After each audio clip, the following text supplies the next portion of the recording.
Changing through chord shapes has to be one of the most frustrating things as a beginner guitarist, right? You're trying to change from a G to a C, and you just can't keep up with the songs you want to play. Your fingers just don't want to cooperate and they don't land where they have to. You've put so many hours into this instrument and they still don't sound clean, and you just can't change fast enough. It's extremely frustrating. So in this video, I want to give you the one thing, just one thing, that helps my students the most to be able to change through chords fast, quickly, effectively, and cleanly. And stick around till the end, because I'm also gonna give you a practice exercise that's gonna ensure lightning chord changes. If you don't know me yet, my name is Dan Lopez and I'm the founder of Learning Guitar Secrets and best-selling author of this book, The Ultimate Guitarist Chord Book, which you can check out later in the video. Let's get started. I'm very excited for you. Once my students realize this concept,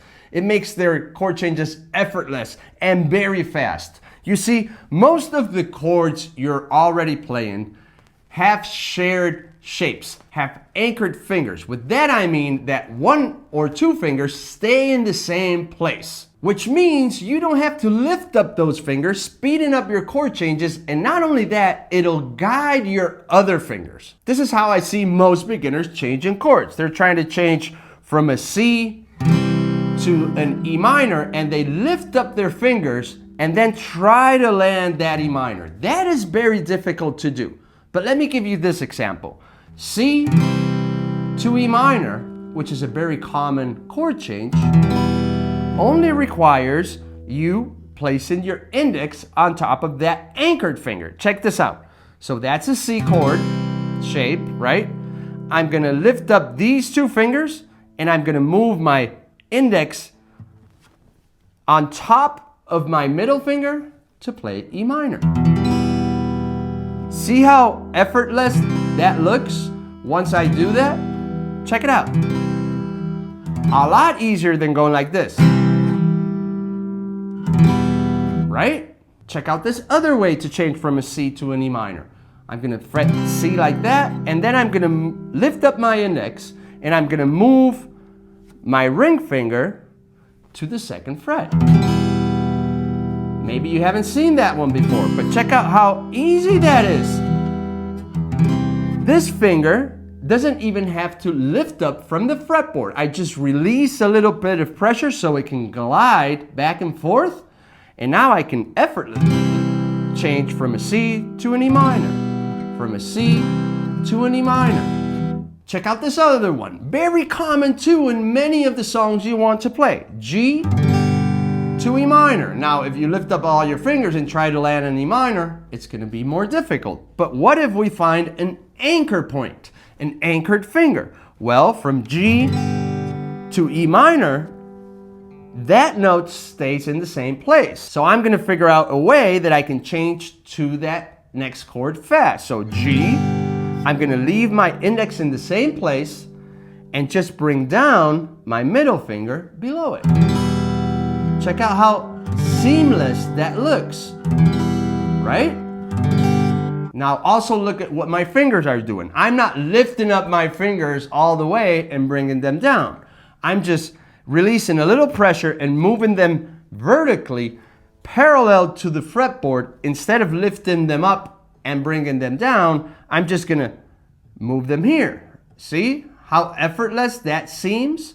Instead of going like that and then having to bring it down, I'm just relieving enough pressure so I can move it to fret my next chord. Check out this other one, A minor to C. What does that involve? These two fingers are gonna stay in the same place for both chords. A minor, I lift up my ring finger, place it on the third fret, A minor, C. How effortless does that seem? Super common in many songs you want to play. Check out this one, D to E. Now that might look like a big stretch, but look at what I'm doing with my index finger. I'm just releasing a little pressure, gliding it, and that now is my anchor point for the next chord. E. I glide it again to the second fret, D. Check out how effortlessly that looks now if I do it like that, right? instead of removing all my fingers from the fretboard, now I have an anchor point that I can glide from chord to chord. Okay, so how can you practice this? Let me give you an exercise, which is on page 25 inside of the Ultimate Guitarist chord book. Doug, one of my students, he's 83 years young, and he said that he couldn't believe how much cleaner and faster his chord changes were. We're gonna be using a metronome. If you don't know what a metronome is, it's just a little tool that counts time. It gives you clicks, click, clack, click, clack, click, clack. And how this works is you'll see we have 3 columns. We've got a green, a yellow, and a red. On top of this diagram, you put your chord, right? Your chord change that you're struggling. Maybe you're struggling from G to D. That's a chord change you struggle with, and many songs use that chord change, right? So first, what we're gonna do is identify what anchor points we have from G to D. So if I fret G with 4 fingers, this finger is gonna stay in the same place for D, which is giving me that anchor point for me to switch through one chord to the next fast. And we're gonna set our metronome at 50 beats per minute, green column. So if we put our metronome on, you'll see 1, 2, 3, 4. The green column, you're gonna fret the first chord on beat 1, 4. 1, 2, 3, 4. So you're gonna strum through it. 2, 3, 4. And then on the next beat 1, you're gonna change to D. 3, 4, 1, 2, and you're gonna keep repeating that. 1, 1, right? Till it sounds clean. And then you can go through the green column and keep adding, speeding up the tempo to 55, to 65, to 75, to 80, right? Always changing on beat 1. And the reason this works is when we fret G on beat 1, we've got beat 2, 3, and 4 to start changing to that chord, to that next chord, till beat 1 hits again and we strum through that chord. Once we strum through that chord, we start moving our fingers to fret G, and then we hit it on beat 1. So you've got a lot of time, and you're making this a perfect move with a lot of time. The yellow column is changing on beat 1 and 3. So let me demonstrate that. 1, 2, 3, 4. 1, 2, 3, 4. 1, 2, 3, 4, right? And then you move through that column. You can do this for 1 minute. You can do it for 5 minutes, however many minutes you need for each chord change and every slot in the column. And the red column is God column, right? So we're gonna change on every beat. So we're gonna go 1, 2, 3, 4, right? Let me demonstrate. 2, 3, 4. 1, 2, 3, 4. 1, 2, 3, 4. If you're able to change from G to D on the red column at 80 beats per minute, it's solved. You're never gonna have to change faster than that. And of course, if you want more on how to change through chords fast, plus everything you want to know about chords, go and check out this book. Let me show you that chapter with finger chord. You know what? Let me show you the entire book. Yep. Here's the Ultimate Guitarist chord book. Let me show you inside. So everything right from the start is included in this book, like how to read chord charts, right? And then the concept of chords versus shapes.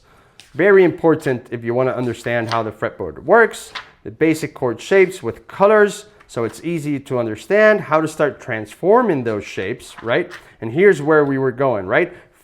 Fretting chord shapes, the clean chord checklist with the video that you can follow, how to fret chords properly, switching through chord shapes with videos, right? See what we were discussing, A minor to C, A to C also. So all these shapes, finger stretching exercise and how to make them do what you want them to do, right? And here's the exercise, right? With a video included. But there's more. Chord variations and extensions. How you can get those chords you already know and start creating new and exciting chords, transforming all the chords you already know into other chords. Check them out. Minor sevens, minor major sevens. What else do we have? Further easy chord progressions. sus2 chords too. A7 sus2 chords. Just by moving a couple notes. Check it out. See? Easy chord progressions. If you're struggling to change through chords fast, follow this. You can start playing amazing chord progressions by following this. Bar chords. How to play bar chords. What do they mean? How do they work? How to transform them into other chords, right? How they move up the fretboard, every single chord shape. Sharps and flats. What else do we have? Easy bar chord checklist. Follow this if you're struggling to play bar chords. Okay, we've got cage. We're getting into the nitty-gritty of this. How it works, why it's called cage, how to use it, right? How does every chord move across the fretboard? We've got triads. Look, color-coded, because it's very easy once you use colors to find your triads. Triads means 3. Yep, 3 notes. Let's do it. Okay, what else do we have?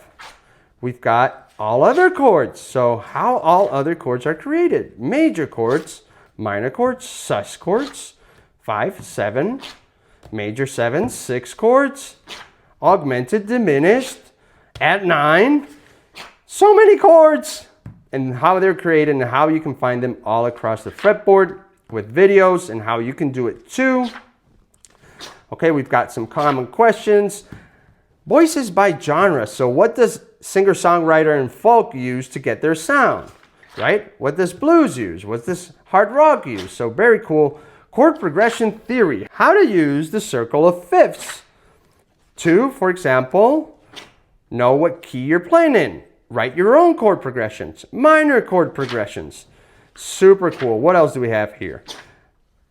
How to fret your chord shapes. So for every chord shape, I'll show you what fingers to use, what frets to play, right? For all chords. So for bar chords, for triads, see, open chords. Look how many chords you've got here that we already learned, and now we're learning how to fret them. Bar chords, triads. So super complete. Go and check this book out.